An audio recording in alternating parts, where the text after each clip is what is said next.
మనిషికి వర్ణాన్ని బట్టి, కులాన్ని బట్టి, ఊరిని బట్టి ఇంపార్టెన్స్ ఇవ్వడం కాదు మనం చేయాల్సింది. వాడిలో ఉండే యోగ్యతని బట్టి ఇచ్చి వాడికి ఆ పని చెబితే వాడు ఇప్పుడు రైల్వే మినిస్టర్గా ఒక వ్యక్తిని పెడితే రైల్వేస్ని ఇంప్రూవ్ చేయాలని అనిపిస్తే వాడు చేస్తాడు. టెలికామ్కి ఒకరిని మినిస్టర్గా పెడితే దాన్ని ఇంప్రూవ్ చేయాలని అనిపిస్తే వాడు దాంట్లో యోగ్యుడు అవుతాడు తప్ప ఈ కులం వాడు దాంట్లో పెట్టాలని పెడితే do you think that it improves? No. అసలు రాజకీయ నాయకులు అవలంబించినటువంటి ఈ పద్ధతే తప్పు పద్ధతి. అది సమాజపు ప్రగతికి అది ఎప్పుడు సరైనటువంటి బాట కాదు. గురుగారు, భారతదేశం అంటేనే ఒక మేధస్సుకు కానీ లేకపోతే మేధాశక్తికి ఒక పెద్ద సంపద అంటారు.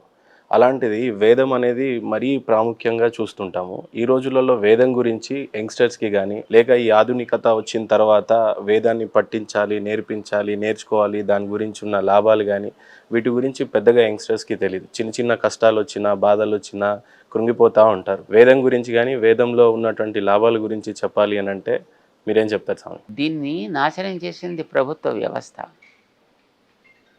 ఏదైనా ఒక విద్య రావాలి అని అంటే విద్యా విధానంలో అది చేరాలి.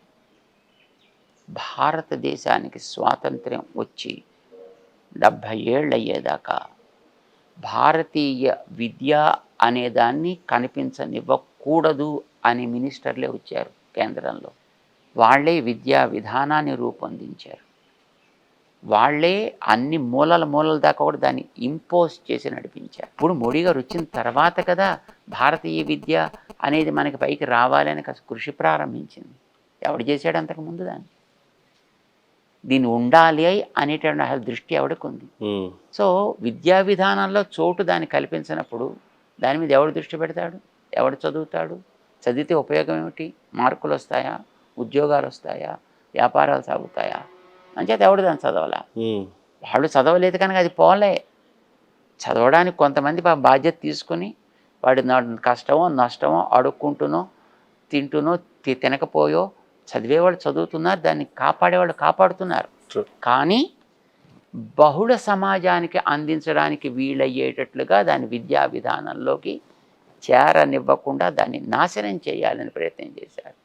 ఇతర భాషలు చదివేవాడికి ప్రోత్సాహకంగా పైసలు ఇచ్చి వాడికి స్టైపెండ్స్ ఇచ్చి సంస్థలు కట్టుకోవడానికి అవకాశాలు ఇచ్చేటటువంటి ప్రభుత్వాలు వేదము సంస్కృతము అనేటప్పటికీ ఇది రిలీజియస్ కనుక ఇది ఉండడానికి వీల్లేదని స్కూళ్ళలోంచి సంస్కృత భాషను కూడా పూర్తిగా తొలగించేసేటటువంటి స్థితి కదా ఏర్పడింది. ఇంక వేదం సంగతి దేవుడు ఎరుగు.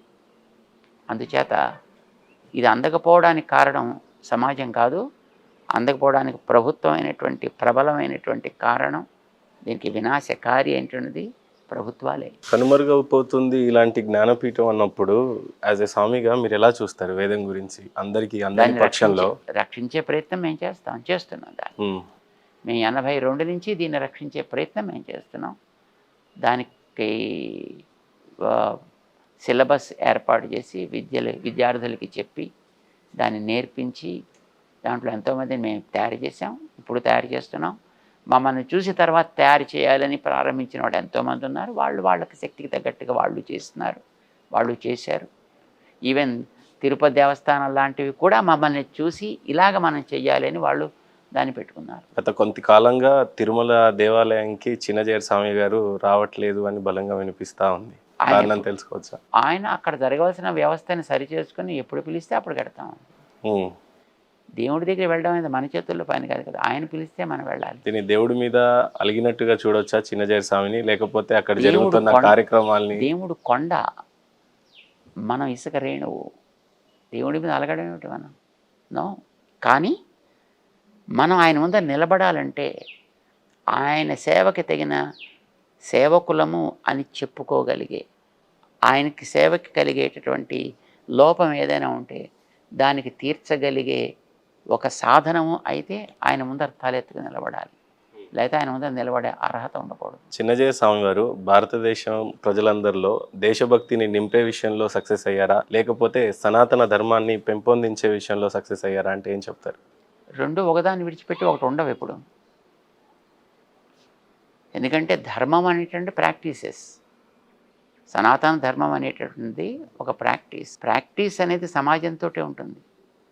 సమాజంతో ఉండాలంటే సమాజ అవసరాలు ఉంటాయి. సమాజ అవసరాలు తీర్చాలంటే సమాజానికి కొన్ని పనులు చేయాల్సి వస్తుంది. ఆరోగ్యము, విద్య, నైతికత ఇవన్నీ ఉంటాయి దాంట్లో.